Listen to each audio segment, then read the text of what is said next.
Big boss Malayalam season 6 അപ്ഡേറ്റുകളിലേക്ക് പോകാം. അപ്പോൾ ഒരു ഇടവേളയ്ക്ക് ശേഷം വീണ്ടും ബിഗ് ബോസ് ഹൗസിലേക്ക് തിരികെ എത്തി കത്തിക്കുമെന്നൊക്കെ വെല്ലുവിളികൾ നടത്തിയ ഒരു കണ്ടസ്റ്റൻ്റാണ് സിജോ. കത്തിക്കുമെന്ന് വെല്ലുവിളികൾ മാത്രമേ നടക്കുന്നുള്ളൂ, ഒന്നും തന്നെ കത്തുന്നില്ല. അത് ഒടുവിൽ ഒന്നും നടക്കാത്തത് കൊണ്ട് തന്നെ കണ്ടന്റുകൾ കിട്ടുന്നില്ല, കണ്ടന്റുകൾ ഒന്നും തന്നെ ഇല്ല. അതിനുവേണ്ടിയുള്ള ഭയങ്കരമായിട്ടുള്ള ശ്രമങ്ങളാണ് നടത്തുന്നത്. എന്നാൽ അതിനു വേണ്ടിയിട്ട് നമുക്കിപ്പോൾ ബിഗ് ബോസ് ഹൗസിലേക്ക് ഒരു ഗസ്റ്റ് റോളിലെത്തിയിരുന്നു. ആദ്യ ആഴ്ച പുറത്തേക്ക് പോയ നമ്മുടെ രതീഷിനെയും കൂട്ടുപിടിച്ചിട്ട് പൊറോട്ട് നാടകങ്ങൾ കളിച്ചുകൊണ്ടിരിക്കുകയാണ്. അങ്ങനെയെങ്കിലും ഒരു കണ്ടന്റ് കിട്ടട്ടെ എന്ന് കരുതി ഇന്നലെ എല്ലാവരും നമ്മൾ കണ്ടതാണ്. അവർ തമ്മിലുള്ള ഒരു ഫൈറ്റ് ആണ് അവിടെ നടന്നുകൊണ്ടിരുന്നത്. അതായത് അവിടെ സേഫ് ഗെയിം കളിക്കുന്നവരെ പുറത്തേക്ക് കൊണ്ടുവരാൻ വേണ്ടി അവരുടെ ഒരു ശ്രമം, ബിഗ് ബോസിനെയും കൂട്ടുപിടിച്ച് ഇവരൊരു ശ്രമം നടത്തുകയായിരുന്നു. ബിഗ് ബോസ് എന്തെങ്കിലും കണ്ടന്റ് ഓടണമല്ലോ എന്ന് കരുതി ഇതിനെല്ലാം കൂട്ടുനിന്ന് കൊടുത്തു. ഇവരവിടെ ശ്രമിക്കുന്നത് എന്താണെന്ന് വെച്ച് കഴിഞ്ഞാൽ, ഇവർ സേഫ് ഗെയിം കളിക്കുന്നവരെ പുറത്തേക്ക് കൊണ്ടുവരണമെന്ന് പറയുന്നത് ഇവരാരാണ്?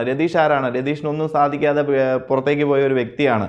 ഇപ്പോൾ രണ്ടാമതൊരു അവസരം കിട്ടി, എന്തെങ്കിലും ആയിക്കോട്ടെ, ഒരു ഗസ്റ്റ് റോളോ അല്ലെന്നുണ്ടെങ്കിൽ ഇനി ഞാൻ ആ ഒരു കണ്ടസ്റ്റൻ്റായിട്ട് അവസരം കിട്ടുകയോ എന്തെങ്കിലും ചെയ്യട്ടെ. അവിടെ വന്നു കണ്ടും വീണ്ടും ആ ചൊറിച്ചിൽ പരിപാടി അല്ലാതെ മികച്ച ഒരു എൻ്റർടൈനിങ് അവിടെ നൽകാൻ രതീഷിന് സാധിക്കുന്നില്ല. ആ രതീഷാണ് പറയുന്നത് അവിടെ സേഫ് ഗെയിം കളിച്ചിരിക്കുന്നവർ പുറത്തേക്ക് ഇറങ്ങട്ടെ, അത് അവരുടെ ഗെയിമാണ്, അവരുടെ സൗകര്യമാണ്. എന്ത് ചെയ്യണമെന്ന് നിങ്ങൾക്ക് ചെയ്യാൻ സാധിക്കാത്തത് മറ്റുള്ളവരെ കൊണ്ട് ചെയ്യിപ്പിക്കാനാണ് നോക്കുന്നത്. അതുപോലെ തന്നെ സിജോ എന്താണ് ചെയ്യുന്നത്? സിജോ അവിടെ ഭയങ്കരമായിട്ട് ഗെയിം കളിക്കും, മറ്റുള്ളവരെ പുറത്തേക്ക് കൊണ്ടുവരും, കത്തിക്കുമെന്നെല്ലാം പറഞ്ഞു വന്നിട്ട് വെറും വാഴയായിട്ട് ഒരു സൈഡിൽ ഇരിക്കുന്നതല്ലേ കണ്ടത്, അല്ലാതെ പ്രത്യേകിച്ചൊന്നും കണ്ടില്ലല്ലോ. അപ്പം സിജോയ്ക്ക് എന്തിൻ്റെ അടിസ്ഥാനത്തിലാണ് മറ്റുള്ളവരെ പുറത്തേക്ക് ഇറങ്ങണം, സേഫ് ഗെയിം കളിക്കുവാണ്, അവരൊക്കെ പുറത്തേക്ക് വരട്ടെ എന്ന് പറഞ്ഞുകൊണ്ട് ഇതുപോലെ ഒരു എന്താ പറയുന്നത് പൊറോട്ട് നാടകങ്ങൾ നടത്തുന്നത്? എന്താണെന്നുണ്ടെങ്കിലും അവരുടെ ആ ഒരു ഫൈറ്റൊക്കെ നല്ലതായിരുന്നു, നല്ല രസമുണ്ടായിരുന്നു. അത് പിന്നെ പ്രാങ്കായിട്ട് ആര് ചെയ്ത് കഴിഞ്ഞാലും നല്ല രീതിയിൽ ചെയ്ത് കഴിഞ്ഞാൽ നല്ലത് തന്നെയാവും, മറ്റുള്ളവർ അറിയുന്നില്ലല്ലോ. എന്താണെങ്കിലും അതിനെ കൂടുതൽ സപ്പോർട്ട് ചെയ്ത് കൊടുക്കാൻ ബിഗ് ബോസ് പോലും തുനിഞ്ഞില്ല. ഒരു പരിധി കഴിഞ്ഞപ്പോൾ തന്നെ ബിഗ് ബോസ് വിളിച്ച് പറഞ്ഞു, ആദ്യം നിർത്തിക്കോ മക്കളെ, നിങ്ങളുടെ പരിപാടിയൊക്കെ ഇഷ്ടപ്പെട്ടു. അതിൻ്റെ കൂടത്തിൽ നോറയ്ക്കും കൂടി ഇവർ താങ്ങുന്നുണ്ട് കേട്ടോ. അത് ബിഗ് ബോസിന് ഇഷ്ടപ്പെട്ടില്ലെന്ന് തോന്നുന്നു. കാരണം ബിഗ് ബോസിൻ്റെ ഒരു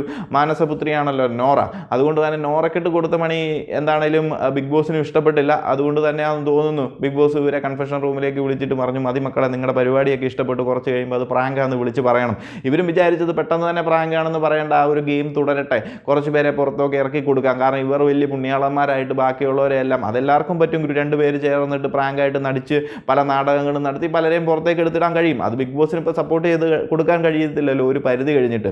അവർക്ക് അവരുടേതായ അജണ്ടകൾ അവരവിടെ നടത്തും. പക്ഷേ രണ്ട് കണ്ടസ്റ്റൻറ്റുകൾ പ്ലാൻ ചെയ്ത് ബിഗ് ബോസുമായിട്ട് പ്ലാൻ ചെയ്തൊന്നും നടത്താൻ അവർ സമ്മതിക്കത്തില്ല. കാരണം പ്രേക്ഷകർ ഇത് കണ്ടുകൊണ്ടിരിക്കുന്ന കാര്യമാണെന്ന് അവർക്ക് നല്ല വ്യക്തതയുണ്ട്.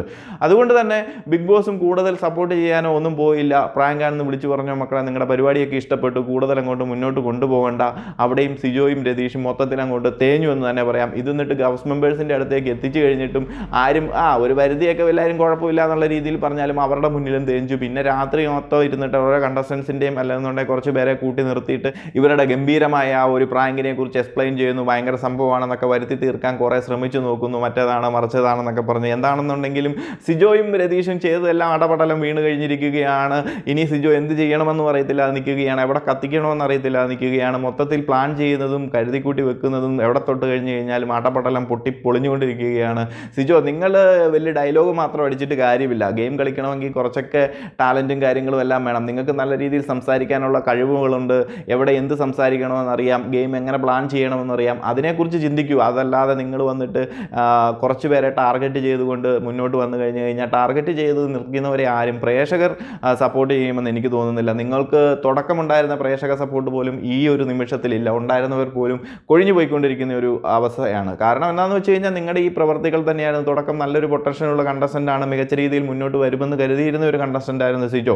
എന്നാൽ ഇപ്പോൾ രണ്ടാമത് കയറി വന്ന് വെറും വാഴയായി മാറിക്കൊണ്ടിരിക്കുകയാണ്. ചില കണ്ടസ്റ്റൻസിനെ മാത്രം ടാർഗറ്റ് ചെയ്തുകൊണ്ട് എന്ത് തെറ്റ് കണ്ടു കഴിഞ്ഞാലും അവർക്കെതിരെ മാത്രമേ പ്രതികരിക്കുകയുള്ളൂ, ബാക്കിയുള്ളവർക്ക് എതിരെ ഒന്നും പ്രതികരിക്കുന്നില്ല.